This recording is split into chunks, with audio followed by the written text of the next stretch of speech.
Panji, boleh tahu dari mana gagasan untuk memberikan beasiswa itu lahir?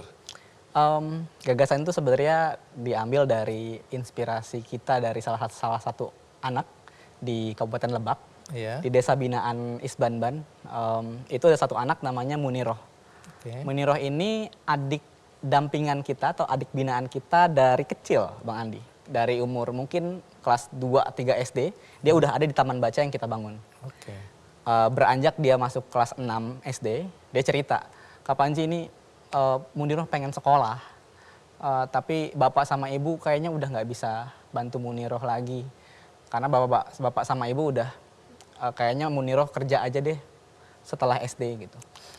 Jadi dari situ Bang Andi, awal mulanya karena cerita Muniroh itu, kita tidak menjanjikan sama Muniroh, tapi kita bilang, Muniroh boleh nggak cerita Muniroh ini kita ceritakan ke teman-teman di luar sana, yang siapa tahu bisa bantu Muniroh. Boleh Kak Panji?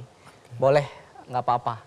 Jadi kita ceritakan cerita Muniroh itu dalam narasi-narasi Isbanban yang kita share di sosial media dan platform fundraising waktu itu.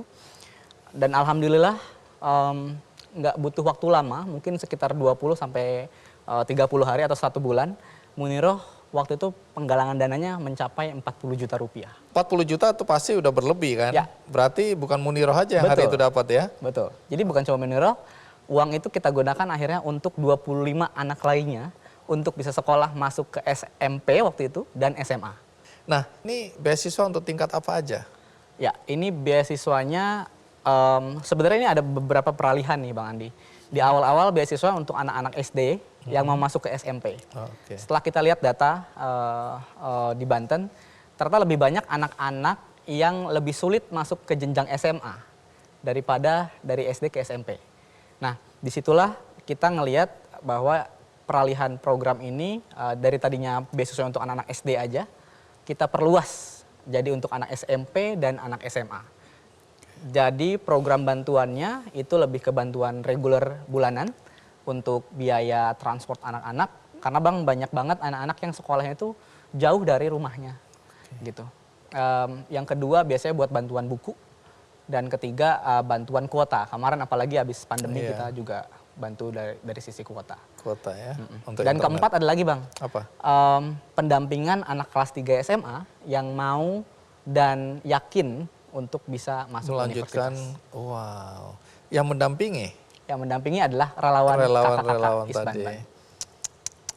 Luar biasa. Dan sekarang kita coba tanya ya kepada Kasab Toharo ya namanya. Jadi Kasab, kamu dapat beasiswa untuk tingkat apa? Untuk tingkat SMA. SMA ya. Kamu sekarang? Sekarang sudah kuliah. Oh, jadi SMA dapat beasiswa untuk kuliah? Iya. Oh. Maksudnya di SMA itu saya dapat di SMA sudah dapat sampai lulus. Iya. Terus sekarang lanjut ke? Kalau kuliah itu beda lagi beasiswanya. Tunggu dulu, coba jelaskan. Jadi ya, Kasab ini dapat beasiswa apa? Beasiswanya SMA.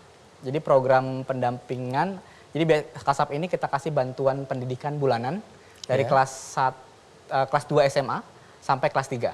Iya. Nah, di kelas 3 kita programnya tambahin, yaitu program pendampingan persiapan masuk universitas.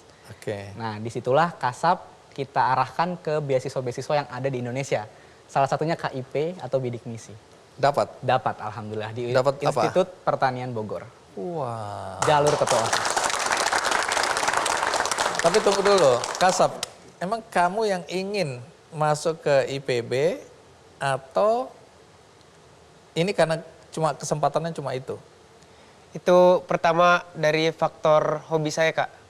Hobi apa? Jadi hobi saya adalah apapun yang bersangkutan sama ikan itu saya suka. Dan sama, cuma aku makannya yang suka. Dan kebetulan IPB sendiri adalah kampus di Indonesia yang mungkin terbaik dibilang di dalam bidang perikanannya. Dalam keluarga belum pernah ada yang masuk ke tingkat kuliah. Baru kali ini saya di dalam keluargamu, dalam keluarga yang bisa meraih kuliah gitu ya. Kamu anak keberapa? Anak ketiga dari 5 bersaudara. Yang lain kakak-kakakmu pendidikannya? Sampai tingkat SMK ataupun MA. Oke. Orang tua pekerjaannya apa? Kalau bapak itu buruh tani. Dan kalau ibu itu ibu rumah tangga. Itu sih, Pak. Oke. Baik ya. Ini mimpi ya. Mimpi seorang kasab yang ingin diwujudkan oleh teman-teman Panji dan teman-teman di Isbanban ya. 5 tahun lalu itu kan aku ngangkat cerita tentang Panji, itu judulnya nih aku baca lagi, Wong Deso Go Internasional ya. Jadi kamu anak desa yang go internasional. Dari Isbanban itulah ternyata jalan saya bisa keliling ke luar negeri. Ada satu cerita di mana waktu KKN, saya pernah nulisin tuh sebenarnya Bang, kalau main engklek ya, ada main engklek gitu, kita gambarin dan lain-lain, kita gambar dari satu kotak ke kotak lain. Di ujung kotak itu saya tulisin, saya gambarin gambar rumah, rumahnya seharga 10.000 US dollar. Dari situ saya bermimpi semoga nanti suatu saat nanti saya bisa menerima uang segitu untuk kegiatan atau apapun yang bisa berkaitan dengan keliling dunia. Terus? Di semester 5 kuliah ada namanya program YSILI namanya. Dan itu adalah program yang mengirim anak-anak muda yang punya gerakan sosial di bidang pendidikan, di bidang ekonomi ataupun lingkungan untuk berangkat ke luar negeri pertama kali. Itu saya pertama kali berangkat ke luar negeri dan terpilih ke Amerika Serikat selama 5 minggu. Wow, ini Jadi, anak kampung ini, anak kampung, desa ini ya. anak desa. Langsung Amerika. Langsung Amerika. Oke, terus habis itu kemana lagi? Waktu habis itu ke India. Jadi kayak udah bisa berangkat ke Amerika, doa makin kencang lagi Bang Andi. Ya Allah, semoga bisa membawa nama Isbanban ke ranah yang lebih besar lagi, ke ranah global. Karena walaupun upaya-upaya kita dilakukan secara lokal di Banten, tapi pemikiran, networking dan juga gerakan itu harus bisa sampai global. Dan akhirnya bisa ke India, ke Swiss, ke Switzerland, ke Amerika lagi untuk kedua kali, dan kemana lagi ya? Udah kayaknya. Oke, Gitu. jadi bayangin ya, apa yang kita mulai dari sebuah katakanlah desa kecil di Banten, kemudian sekarang kita bisa ke berbagai negara tadi. Jadi kita mulai dari satu langkah kecil. Jangan bermimpi terlalu besar kemudian takut untuk melangkah ya. Kamu mulai dari hal yang kecil ya, sekitar waktu datang dulu kamu ceritakan cuma berapa anak-anak yang ikut. Cuma 20 anak. Terus kemudian berkembang sampai hari ini kamu bisa menyekolahkan anak-anak itu bahkan sampai ke tingkat perguruan tinggi. Ya, kita berikan aplaus dulu untuk Panji. Ya. Jadi apa rencanamu ke depan Panji yang ingin kamu wujudkan? Rencana yang pertama berharap besar sama Isbanban Foundation bisa lebih kuat lagi dan punya lebih banyak lagi teman-teman relawan yang sampai hari ini masih sangat loyal sekali Bang Andi, membersamai kebaikan kita hampir 1 dekade ini.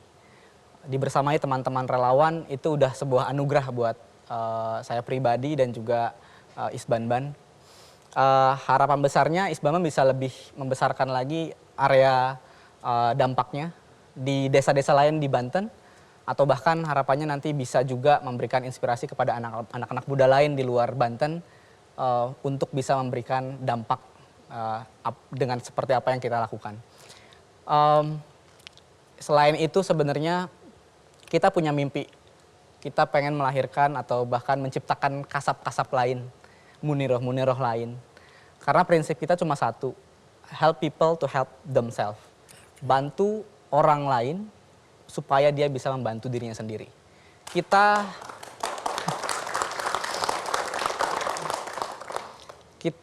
percaya Bang Andi, kita itu bukan superhero yang bisa mengambil masalah orang lain, kita yang selesain, dan udah kamu nggak usah khawatir kita yang selesain masalah. Enggak.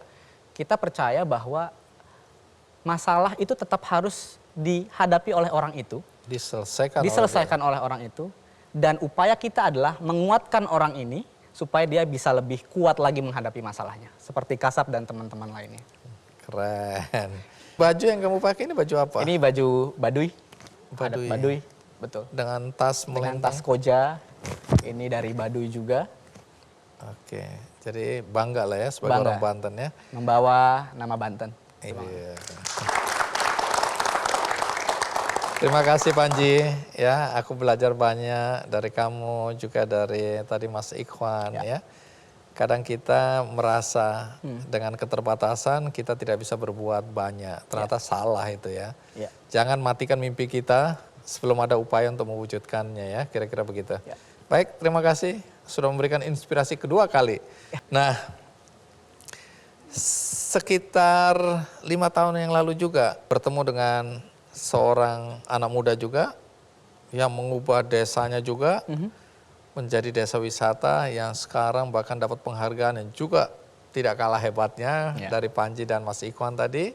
Dan yang menarik lagi adalah kesejahteraan masyarakat di sana juga meningkat. Wow. Nah, desa mana itu? Siapa dia? Tunggu sebentar, kita rehat sejenak, saya akan segera kembali. Di penghargaan desa wisata tingkat dunia. Wish, ini tingkat dunia? Ya. Tingkat dunia loh. Ya. Keren, keren.